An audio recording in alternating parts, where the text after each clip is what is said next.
কথায় বলে যে রাধে সে চুলও বাঁধে। আর আজ আমাদের বিশেষ অতিথি হিসেবে যিনি উপস্থিত হয়েছেন তিনি বিশিষ্ট সঙ্গীত শিল্পী হওয়ার পাশাপাশি রন্ধন পটীয়সীও বটে। হ্যাঁ, আজ এক যে আছে খাবারে উপস্থিত হয়েছেন বিশিষ্ট সঙ্গীত শিল্পী পায়েল মজুমদার। পায়েল, ওয়েলকাম। এক যে আছে খাবারে তোমাকে জানাই স্বাগত। ভীষণ সুন্দর লাগছে এবং তুমি তো একটা সুন্দর ডিশ নিয়ে এসছো, একদম ইউনিক এবং তোমার ডিশ। তো আজ কি বানাচ্ছ সবার সাথে একটু ভাগ করে নাও।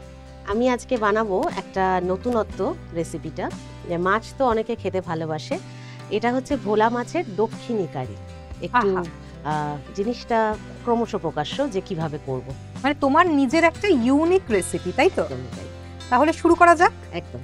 আর এই ভোলা মাছের দক্ষিণী কারি বানানোর জন্য কি কি উপকরণ লাগবে? লাগছে প্রথমেই ভোলা মাছ আছে, চিনি, হলুদ, এখানে একটু নারকেল গুঁড়ো আছে, গোটা জিরে, ধনে গুঁড়ো, রসুন, পেঁয়াজ, এটা লঙ্কা গুঁড়ো, মেথি, কালো সর্ষে, তেঁতুলটা একটু আগে থেকেই আমি ভিজিয়ে রেখেছি, লাগবে এটা, কাশ্মীরি লাল লঙ্কা গুঁড়ো, কাঁচা লঙ্কা, গোটা গোলমরিচ, তেল তো আছেই, ধনে পাতা, আদা কুচি করা, কারি পাতা, টমেটো। বাহ, তুমি সমস্ত উপকরণের কথা বলে দিয়েছো এবং একটা অন্যরকম রেসিপি, মানে ভোলা মাছের কারি, কষা, কখনো কখনো ঝাল, ঝোল সবই, মানে খুব বেশি পাতলা করে ভোলা মাছ খাওয়া হয় না, কারণ এটার একটা নিজস্ব স্মেল আছে। কিন্তু বিভিন্ন রেসিপি শোনা যায়, দক্ষিণী কারিটা কিন্তু আমি আজকে প্রথম শুনেছি এবং উপকরণের মধ্যেও বেশ একটু তারতম্য আছে। তাহলে শুরু করা যাক। প্রথমে কি করবে বলো? প্রথমে আমি মাছটাকে সবার আগে ভেজে নেব। সবার আগে মাছটা ভেজে নেবে। তুমি নুন হলুদ বোধহয় ছড়িয়ে রেখেছো, একটু মেখে নেবে। আমি তোমাকে দিয়ে দিচ্ছি, তুমি করতে থাকো। মাছের গায়ে হলুদ হচ্ছে, মানে সুন্দর করে সাজুগুজু হচ্ছে। কিন্তু আমি একটা জিনিস তোমাকে একটু জিজ্ঞেস করি, এই যে অসাধারণ গান গাও, প্রথমে মানে তোমাকে দেখে এবং তুমি এখানে এসেছো, অবশ্যই এই প্রসঙ্গটা তো থাকবেই যে সব সময় পায়েল মানেই তো গান, সুর, তাল, ছন্দ সবকিছু তোমার জীবনের সঙ্গে একদম জড়িয়ে রয়েছে। তার সঙ্গে কি রান্নাটার মতো সময়, মানে রান্না করার মতো সময় কি পাও? সত্যি সময়টা কম পাই, কিন্তু আমি কিন্তু সত্যি খুব রান্না করতে ভালোবাসি। মানে রান্নাটা আমার একটা প্যাশন। আমি একসময় প্রচুর রান্নার বই পড়েছি, রান্না দেখি, এখনো ইউটিউব খুললে মানে নানান রকম রান্না আমি দেখতেই থাকি বাড়িতে। কখনো কখনো সময় পেলেই সেটা এক্সপেরিমেন্ট করি। মানে তোমার ভিতরে যে রান্নাকে নিয়ে গবেষণা বা এক্সপেরিমেন্ট করার সেই ইচ্ছাটা এখনো যায়নি, তাই তো? না না, গানের রেওয়াজ যেমন হয় রান্নাও চলতে থাকে, তাই তো? একদম একদম। এটা জেনে না বেশ ভালো লাগলো। আর এই যে ডিশটা, এই ডিশটা কিন্তু বেশ অন্যরকম। আমি তখনই বুঝেছি ভালো লাগবে যে এটা তুমি এক্সপেরিমেন্ট করেই কিন্তু বার করেছো। হ্যাঁ। আচ্ছা, এই যে তোমার গানের কথা একটুখানি আসি। তোমার রান্না তো চলতেই থাকবে, রান্না সবাই আমরা দেখবো যে কি কি হচ্ছে পরপর। ছোটবেলায় কবে থেকে গান করা শুরু তোমার? আমি শুরু করেছি একদম 5 বছর বয়স থেকে। বাবা, এটা একদম খুদে বয়সে। একদম ছোটবেলা থেকেই গানটা শুরু। গান শুনেছি মায়ের কাছে, মাও খুব ভালো সঙ্গীত শিল্পী। তো সব মিলিয়ে সেই থেকেই জার্নি শুরু। আর প্রফেশনালি আমি প্রায় 19 বছর গাইছি। বাহ, তোমার গানে তো থাকবোই, গানটা আমরা একটু পরে, কারণ সবকিছুই ক্রমশ প্রকাশ্য। তুমি এখনই বললে না যে একটা পদ, সেটা ক্রমশ প্রকাশ্য কিভাবে ভালো হবে, এবং তোমার সাথে গল্পে থাকতে থাকতে গানে তো যাবোই। তুমি যেহেতু আজকের এপিসোডে রয়েছে এবং আজকের এপিসোড তুমি মাতিয়ে দেবে একদম। তবে রান্নাটা শুরু করা যাক। আমি এটা একটু অন করে নিই, নিয়ে তেলটা ঢালবো।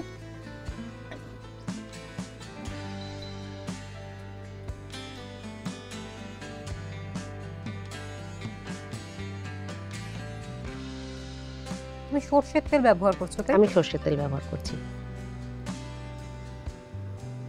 কারণ মাছ ভাজা বা যে কোনো একটু অন্যরকম রেসিপিতে সরষের তেলটা একটা আলাদাই থাকে, ফ্লেভার অ্যাড করে না? আমি দেখেছি বিভিন্ন চাইনিজ রেসিপিতে যেমন সরষের তেলটা খাটে না, আমাদের বিভিন্ন ইন্ডিয়ান রেসিপিতে কিন্তু বেশিরভাগই সরষের তেল দিয়ে রান্না হয়। হ্যাঁ, আমাদের মা কাকিমাদের বলতে শুনেছি যে সাদা তেলে আবার কি রান্না হয়। এটা সত্যি বাড়িতে সবাই ভাবে, কারণ ওই যে ঝাঁঝটা, ওটা ছাড়া নাকি রান্নাই হয় না। তেলটা একটু গরম হলে আমি মাছটা ছাড়বো। ছোটবেলায় এই যে গানের স্কুলে যাওয়া, প্রথমে দেখা যায় অনেক বাচ্চারা বুঝতে তো পারে না সেই সময় যে গানটা কি, নাচটা কি, আবৃত্তিটা কি।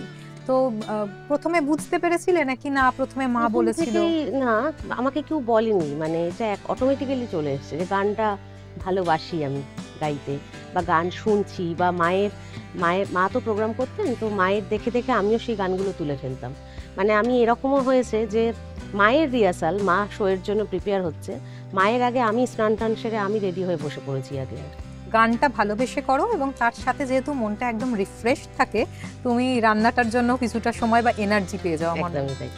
এবার মাছগুলো ছাড়ি। হ্যাঁ, তেল গরম হয়েছে, এবার মাছগুলো একে একে তুমি ভেজে নেবে। একটু জল ছিল এই জন্য চিটচিট করছে।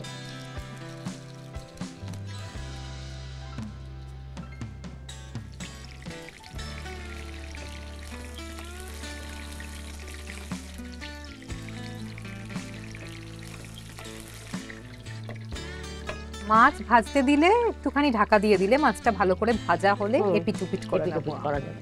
তারপরে এই যে গানের জার্নি শুরু হলো, 5 বছর থেকে মায়ের সাথে মানে সুর মেলানো, তাল মেলানো, প্রোগ্রামে যাওয়া, নিজে কখন প্রথাগতভাবে শেখা শুরু করলে?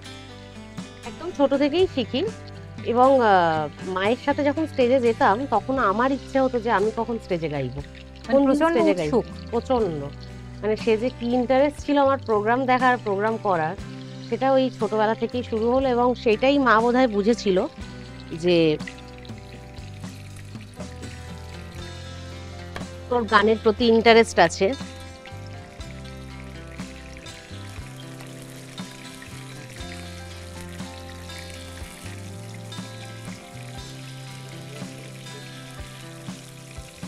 উল্টো দিকের পিঠটা ভাজা হলেই হয়ে যাবে। ভোলা মাছ ভাজা হচ্ছে, এক পিঠ ভাজা হয়ে গেছে, এখন আরেকটা পিঠ তুমি ভাজতে দিলে। এবার এই যে প্রথাগতভাবে শেখা শুরু হলো, এই জার্নিতে কোনো এমন কোনো ঘটনা মনে পড়ে যেটা খুব মানে এখনো ভোলা যায় না, বা তোমার কাছে একটা ভীষণ মেমোরেবল ডে বা মেমোরেবল মোমেন্ট, এরকম কিছু? মেমোরেবল একটা খুব হাস্যকর মোমেন্ট আছে, সেটা হলো আমি কিন্তু এরকম একটা খুঁজছিলাম যেটাতে হাসিও রয়েছে, মজাও রয়েছে, আবার সেটা মনেও রয়ে গেছে। সেটা হচ্ছে যে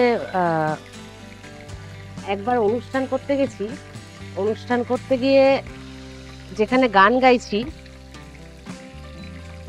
গান গাইতে গাইতে হঠাৎ করে পাড়ার লোকেরা চলে এসে বলছে যে এটা না আপনি অরিজিনাল গাইছেন না, আপনি লিপ মেলাচ্ছেন। এবার আমি তো অবাক হয়ে গেছি, আমার মিউজিশিয়ান দাদারাও অবাক হয়ে গেছে যে কি বলছে, ওরা বিশ্বাসই করতে পারছে না ওটা আমি গাইছি।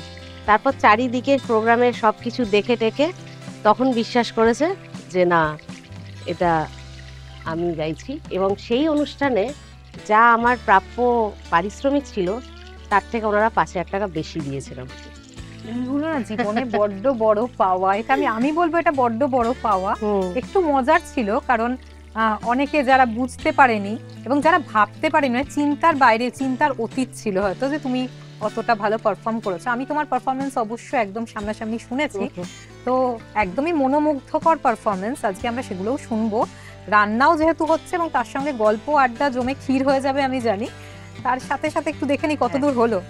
আর একটু টাইম লাগবে, আর একবার একটু টাইম লাগবে, সে না হয় সময় লাগুক। ততক্ষণ আমি নিয়ে নিচ্ছি ছোট্ট একটা বিরতি। বিরতির পর কিন্তু টুইস্ট আছে, সঙ্গে থাকুন। ফিরে এলাম বিরতির পর, বলেছিলাম টুইস্ট নিয়ে ফিরবো। হ্যাঁ হ্যাঁ, দেখাবো কি টুইস্ট। তার আগে দেখি রান্নাটা কত দূর হলো। পায়েল, রান্না কত দূর হলো?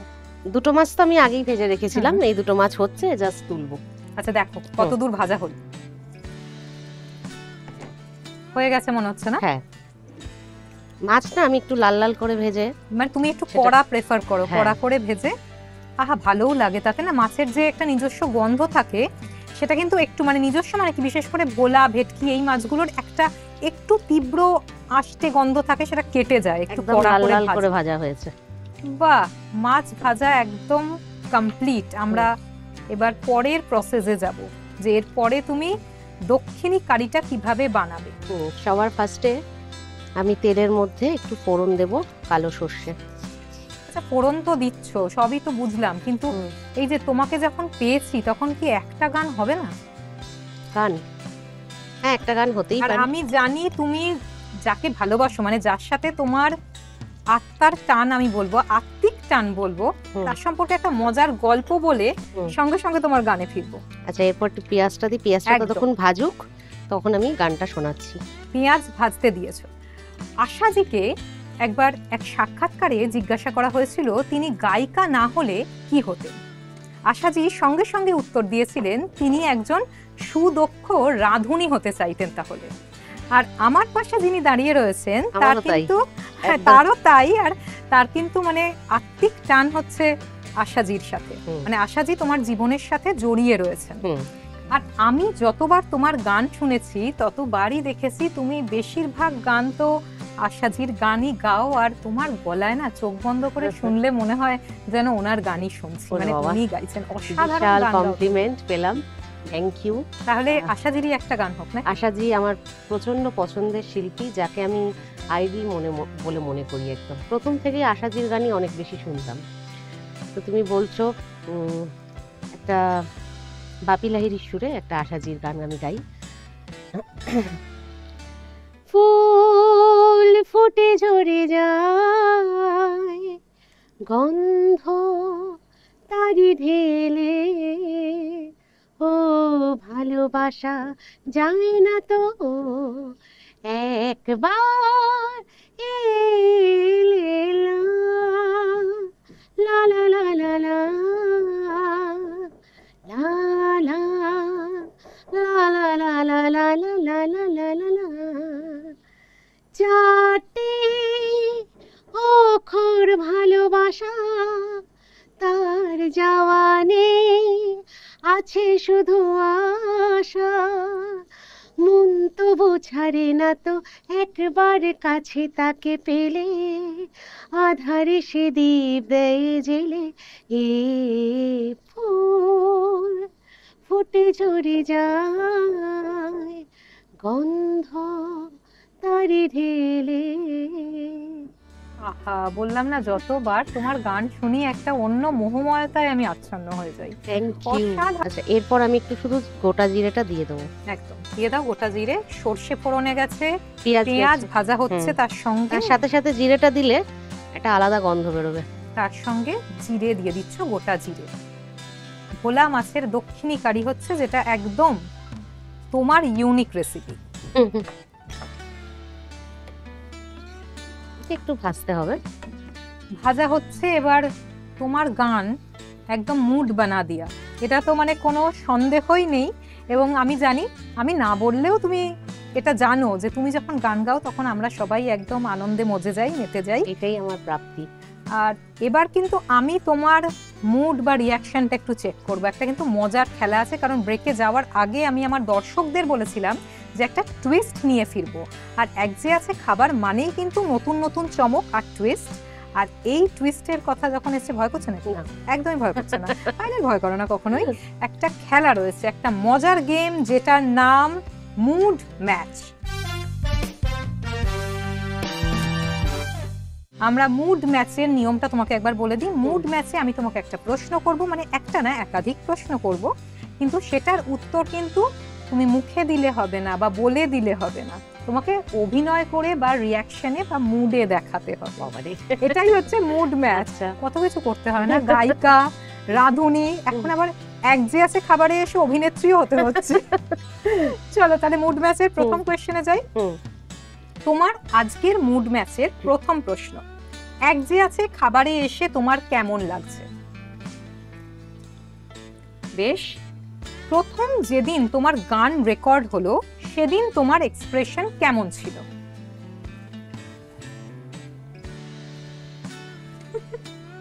টিভিতে দেখে বাবা মা প্রথম তোমাকে কি এক্সপ্রেশন দিয়েছিলেন?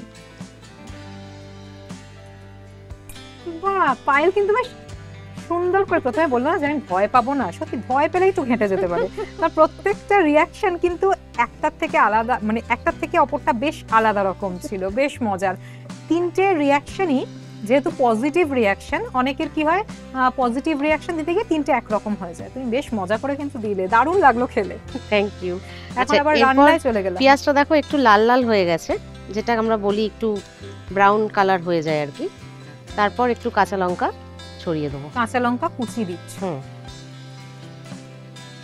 আচ্ছা, আমরা অনেক সময় শুনি দক্ষিণী রান্নায় অনেকে নারকেলের ব্যবহার বেশি করে, হ্যাঁ। বা নারকেল তেলও অনেকে ব্যবহার করে। সেইটা আমি এখানেও একটু টাচ রেখেছি। হ্যাঁ রেখেছি, আমি আগে থেকে একটা পেস্ট বানিয়ে রেখেছি, সেটা আমি বলিনি, আমি ভাবছিলাম যে ক্রমশ প্রকাশ্য হবে। সেটা হচ্ছে এই নারকেলের পাউডার, আর তার সাথে একটু জিরে গুঁড়ো, গুঁড়ো না গোটা, সরি, জিরে গোটা, সর্ষে, আর তোমার গোলমরিচ, একটু আদা কুচি, একটু রসুন কুচি দিয়ে আমি একটা পেস্ট বানিয়ে রেখেছি। অলরেডি বানিয়ে রেখে দিয়েছো। এটা রান্নার সাথে সাথে হবে। আচ্ছা, এরপর এই দক্ষিণী কারির কিন্তু একটা মেইন উপকরণ, সেটা হচ্ছে কিন্তু কারি পাতা।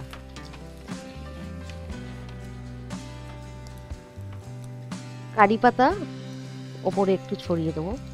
তুমি দক্ষিণী ফ্লেভারটাকে খুব সুন্দর করে মেনটেন করেছো। দেখেছো একটা স্মেল অলরেডি। হ্যাঁ, কারি পাতার একটা ভীষণ সুন্দর গন্ধ সবসময় থাকে। আর আমরা যে কোনো দক্ষিণের ডিশ দেখলে দেখবো কারি পাতা, সর্ষে, নারকেল এগুলোর ব্যবহার কিন্তু ওর মধ্যে থাকে। আর তুমি একটা বেশ মেলবন্ধন করেছো কিন্তু দারুণ। মাছ তার সঙ্গে হচ্ছে দক্ষিণী টাচ, মাছ আর টাচ মিলে একদম অসাধারণ একটা কিছু বানাতে চলেছো তুমি আজকে। আচ্ছা, এরপর একটু মেথি দেবো। মেথি ইউজ করছো রান্নায়? গোটা মেথি তো? গোটা মেথি অল্প।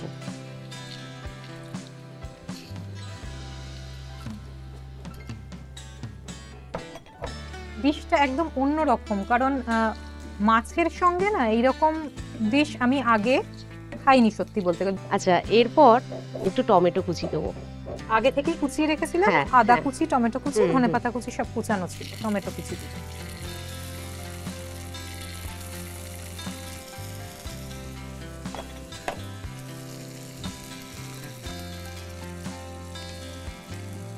সুন্দর। এখনই যে তুমি সমস্ত মশলা দিয়ে একটা ফ্রাই করেছো, একটা দারুণ স্মেল আসছে টমেটোটা দেওয়ার পর। বিশেষ করে আমার মনে হলো কারি পাতার গন্ধটা আরো বেশি ভালো করে বোঝা যাচ্ছে। এরপর রসুনটা দিলে আরো একটু গন্ধ ছাড়বে। সব একসাথে দিলে সেটা ঠিক লাগে না। যেটা যখন দরকার সেটা অল্প অল্প করে দিতে। আর সব জিনিসই যদি অল্প অল্প করে একটু ভাজা, মানে ভেজে ভেজে জিনিসটা করা যায়, সেটার টেস্টটা অনেক বেশি। এটা না একদম লাইফের সমস্ত স্পাইসের মতো ব্যাপারটা, জানো তো? জীবনে যদি সবকিছু একটু একটু একটু একটু করে থাকে, সবটুকু মিলে বেশ ভালো লাগে। মানে এক নাগারে শুধুই হাসি আর এক নাগারে শুধু কান্না থাকলে না বড্ড একঘেয়েমি হয়ে যায়। আমার মনে হয় একটু স্বাদ বদল সব সময় প্রয়োজন। এরপর আমি যে কটা গুঁড়ো মশলা আছে, গুঁড়ো মশলাগুলো একটা করে দিতে থাকবো। তুমি আমাকে বলো, আমি একে একে তোমার হাতে এগিয়ে দিচ্ছি। হলুদ গুঁড়োটা তো হলুদ লাগবে। হলুদ মানে স্পুন আছে, একটু হলুদ গুঁড়ো দেওয়া হলো। কারণ এই তেলটা এবার মশলাতে টানবে আর কি। এবার আমাকে ধনে গুঁড়োটা দেবে। ধনে গুঁড়োটা একটু বেশি দেবো।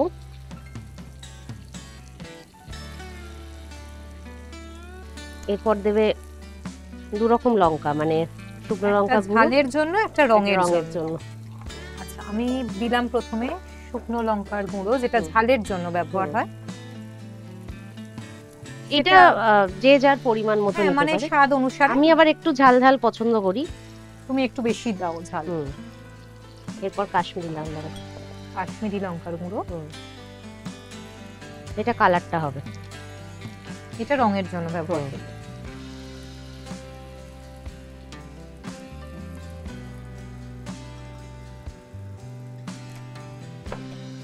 একটু চিনি। এই যে এখনই বললাম না যে স্বাদ হলে চিনি রান্নায়, বলছি না যে সবসময় বেশি দিতে হয়, কিন্তু একটুখানি দিলে না নুনের সাথে বেশ একটা সুন্দর ব্যালেন্স তৈরি হয় সব সময়। চিনি একটা রান্নার অপরিহার্য জিনিস।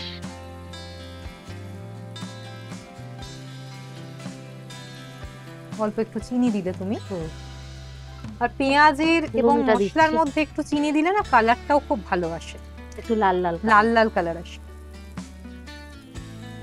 নুন দিলে ভালো করে এবার মশলাটা কষা হচ্ছে। মশলাটা থেকে একটা দারুণ গন্ধ বেরোচ্ছে, দারুণ।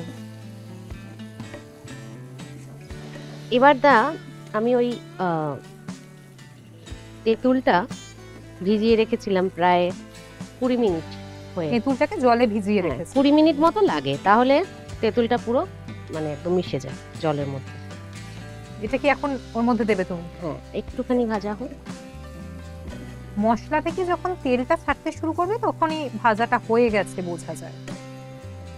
মশলা কতদূর কষা হলো দেখো। মশলাটা হয়ে গেছে, এবার এর মধ্যে আমি তেঁতুল জল যেটা আগে থেকেই করে ভিজিয়ে রেখেছিলাম, রেখেছিলে, হ্যাঁ, ওইটা তুমি ওইটা দেবে। দেবো। তেঁতুলটাকে 20 মিনিট তুমি ভিজিয়ে রেখেছিলে, এবার সেই জলটা, ভেজানো জলটা তুমি মশলার মধ্যে দিচ্ছ। আহা, বেশ একটা দক্ষিণী টাচ। দক্ষিণী মানেই তো একটুখানি টক হবে, মিষ্টি হবে, নোনতা হবে, ঝাল হবে, সব মেশানো।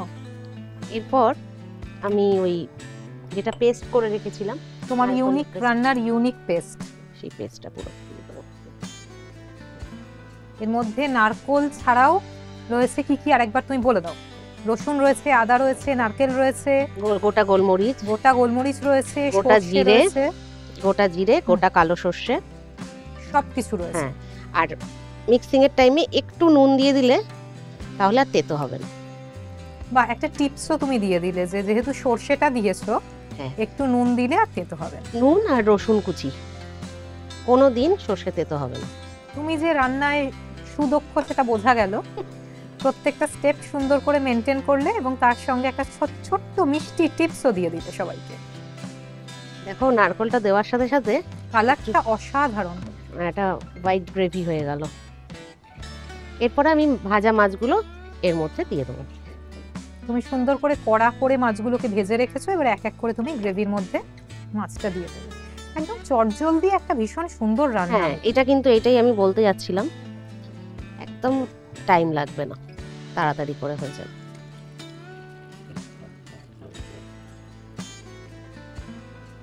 ভোলা মাছগুলো তুমি গ্রেভির মধ্যে দিয়ে দিলে দক্ষিণী কারি হচ্ছে। আহা, কি সুন্দর গন্ধ বেরিয়েছে গো। গন্ধ বেরিয়েছে, দারুণ। এরপর একটুখানি ঢাকা দেবো জাস্ট। এটা দেখো আমার লো ফ্লেমে করা আছে। লো ফ্লেমে ওই 2-4 মিনিট একটু মাছের মধ্যে যাতে মশলাগুলো ঢুকে যায়, তারপর আমি কিছু জিনিস ওপরে একটু গার্নিশ করব। ও তোমার রান্না অলমোস্ট কমপ্লিট। 2-3 minute just. তাহলে দেখি রান্না কত দূর। হ্যাঁ, বাহ, যেটা তোমাকে বললাম যে একটু গ্রেভিটা ফুটলে মাছের মধ্যে সব মশলাটা চলে যাবে। এর ওপরে কয়েকটা জিনিস একটু দেব।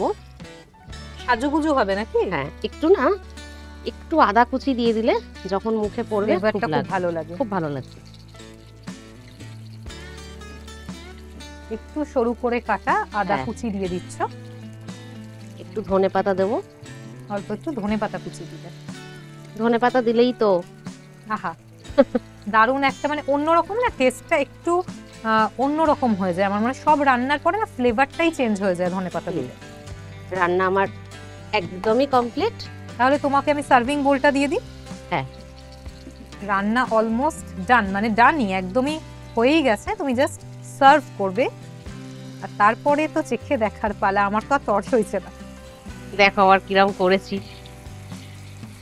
গান ভালোবাসো বলছো, রান্নাটা পছন্দ হবে কিনা সেটাই দেখা। গান ভালোবাসি আর তার সঙ্গে তোমার রান্নার ঘ্রাণও আমাকে পাগল করে দিল। এবার চেখে দেখার পালাটুকু।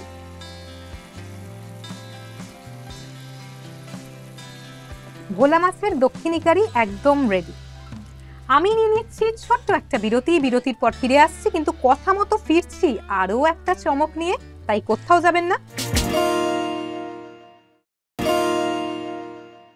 ফিরে এলাম বিরতির পর, আর কথা মতো কিন্তু একটা দারুণ চমক নিয়ে চলে এসেছি। রান্না একদম শেষ, গার্নিশিং হয়ে গেছে, প্লেটিং হয়ে গেছে, সবটুকু নিয়ে জমজমাটি একটা পদ, আর তার সঙ্গে গানে ছিলে তুমি। সব মিলিয়ে কিন্তু একটা দারুণ মুহূর্ত আমরা একসঙ্গে যাপন করলাম। একদম দারুণ লাগলো আজ। মানে গান হলো, গল্প হলো, তার সাথে এত সুন্দর রান্না হলো। আর তুমি এত সুন্দর একটা রেসিপি সকলের সঙ্গে ভাগ করে নিয়েছো। টেস্ট তো অবশ্যই করব, কারণ আমার আর তর্স হয়েছে না। তার আগে যেহেতু আমরা বলেছি একটা টুইস্ট আছে, সেই টুইস্টের কথা মাথায় রেখে, সেই চমকের কথা মাথায় রেখে একদম ফায়ার অ্যান্ড ফ্লেভার, বুঝতে পারলে না নিশ্চয়ই? একটা র্যাপিড ফায়ার রয়েছে যেটার নাম ফায়ার অ্যান্ড ফ্লেভার।